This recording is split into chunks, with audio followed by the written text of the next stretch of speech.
এই স্বাস্থ্যমন্ত্রী অপদার্থ স্বাস্থ্যমন্ত্রী। তা আপনাদের বাপ দাদা 14 গোষ্ঠীতে শুনছেন যে হামে শিশু মারা যায়, এই 200 শিশুর মধ্যে যে আগামী দিনে তারেক রহমান তৈরি হবে না, অনেক মন্ত্রী এমপি যে নাই, হবে না, তৈরি হবে না, এই গ্যারান্টি তো আপনি দিতে পারেন না। নির্বাচিত সরকারের চরিত্র হবে ড্যাশিং। মানুষ মারা গেছে, সুতরাং এই দায়িত্ব আপনাকে নিতেই হবে। বাংলাদেশের কোনো হসপিটালে গেলে আপনি দেখবেন এটা একটা গরুহাটের মতো। আপনার স্বাস্থ্যমন্ত্রীর কথা যদি বলেন, স্বাস্থ্যমন্ত্রী কি করে? এই স্বাস্থ্যমন্ত্রী অপদার্থ স্বাস্থ্যমন্ত্রী। এক সপ্তাহে 30টা শিশু মারা গেছে হামে, এবং গত 1-1.5 মাসে প্রায় 2 শতাধিক শিশু হামে মারা গেছে। আপনাদের বাপ দাদা 14 গোষ্ঠীতে শুনছেন যে হামে শিশু মারা যায়, 2-1টা শুনলে শুনতে পারেন হয়তো। আজকে বাংলাদেশে এই প্রাদুর্ভাব দেখা দিছে, এই প্রাদুর্ভাবের ফলে শিশু মৃত্যু হচ্ছে। এখন আপনি বলবেন যে মন্ত্রী কি করতে পারে? মন্ত্রী পদত্যাগ করতে পারে।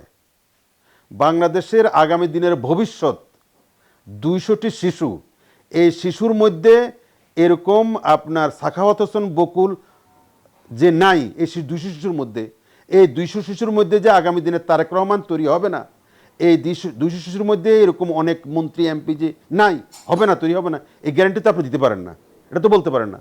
সুতরাং এই 200টা শিশু যে মারা গেল, অকাল ঝরে গেল, এই দায়িত্ব স্বাস্থ্যমন্ত্রীকে নিতেই হবে। অন্য কোনো দেশে হইলে, যেই দেশে এক সপ্তাহে 30টা শিশু হামে মারা যায়, যেই দেশে 1 মাসে 1.5 মাসে 2 শতাধিক শিশু আপনার চিকিৎসার অভাবে, আপনার সিটের অভাবে, এক হাসপাতাল থেকে আরেক হাসপাতালে দৌড়াদৌড়ি করতে করতে, ছটফট করতে করতে মারা যায়, সেই দেশে স্বাস্থ্যমন্ত্রী থাকা তার আর নৈতিক কোনো অধিকার নাই। এটা লোক পরিষ্কার কথা।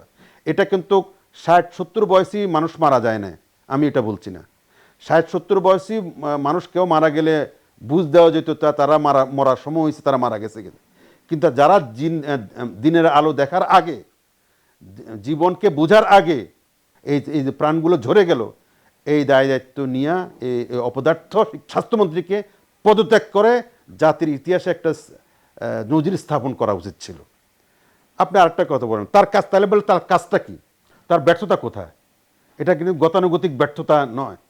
স্বাস্থ্যমন্ত্রী, আপনি যখন দেখলেন যে এই প্রাদুর্ভাব দেখা দিছে, এটা প্রাদুর্ভাব হিসেবে দেখছেন, আউটব্রেক, তখন কেন আপনি স্বাভাবিক যে স্বাস্থ্যসেবা সেটাকে পোস্টপন্ড রেখে বা সেটাকে ডিলে করে আপনি কেন এই শিশুদের এই হামকে অগ্রাধিকার দিয়ে হসপিটালে আলাদা এই শিশু কর্নার তৈরি করলেন না? কেন আপনার শিশু হসপিটালে ব্যাপকভাবে এটাকে মানে এক্সটেন্ড করা হলো না? কেন অন্য হসপিটালগুলোতেও শিশু জরুরি ভিত্তিতে, যেমন না করোনার সময় করা হয়েছে, কর্নার মানে ডেডিকেটেড আপনার মানে হসপিটাল, এরকম করে এই শিশুদেরকে বাঁচানোর ব্যবস্থা করা হয়নি? এখন আমরা ওই স্বৈরাচারী আমলে, ফ্যাসিস্ট আমলে শুনতাম ডাক্তাররা, স্বাস্থ্যমন্ত্রীরা বলতো আমরা প্রকল্প হাতে নিয়েছি, তারপরে টিকা নিয়েছি, এত হাজার টিকা নিয়েছি, তারপরে এতগুলো প্রকল্প নিয়েছি, এতগুলো হসপিটাল তৈরি করে দিয়েছি, এতগুলো ডাক্তার নিয়োগ দিয়েছি, বাস এই পরিসংখ্যান দিয়েই মানুষকে আপনি চুপ রাখার ব্যবস্থা করতে। ঠিক একই অবস্থা এরাও করতেছে। এই স্বাস্থ্যমন্ত্রী কি বলছে জানেন? যে আমরা টিকা কেনার ব্যবস্থা করেছি। আপনি যখন ক্ষমতা নিলেন তখন আপনার খেয়াল ছিল না যে আসার সাথে সাথে যে দেশে এটা অবস্থায় টিকার দেওয়ারও আছে? আপনি কি করলেন? পূর্ববর্তী স্বাস্থ্যমন্ত্রীর দোষ চাপিয়ে আপনি চুপ করে বসে আছেন। লক্ষ্য করছেন?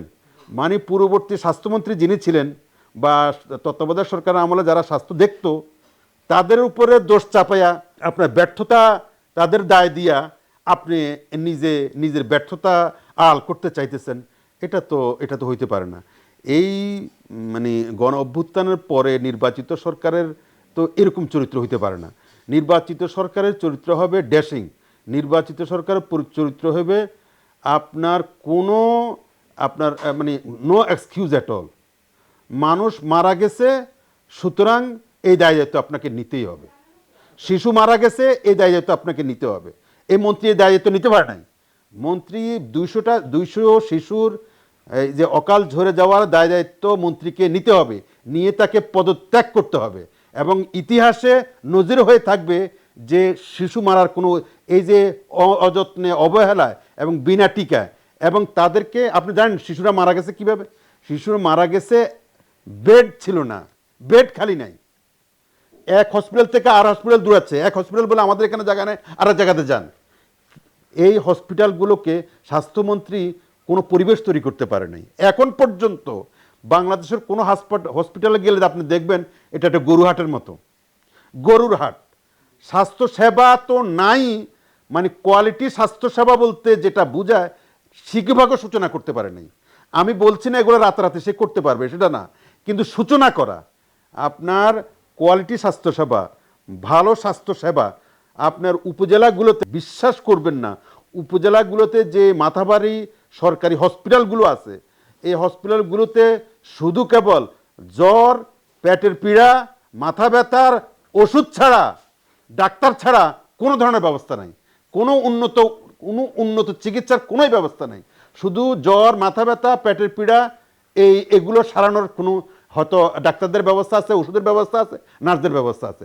এত বড় একটা উপজেলা, সেই উপজেলার একটা পূর্ণাঙ্গ স্বাস্থ্যসেবা দেওয়া বা সূচনা করা আগে তো ছিল না, কখনো ছিল না। কিন্তু আপনি একটা উপজেলাতে একটা পূর্ণাঙ্গ ব্যবস্থা রাখা যদি আপনি না রাখতে পারেন, তাহলে 5ই আগস্ট পরবর্তী এই সরকারের আপনি কিভাবে মূল্যায়ন করবেন? তাদের কি, তাদের কিন্তু 0+0+0।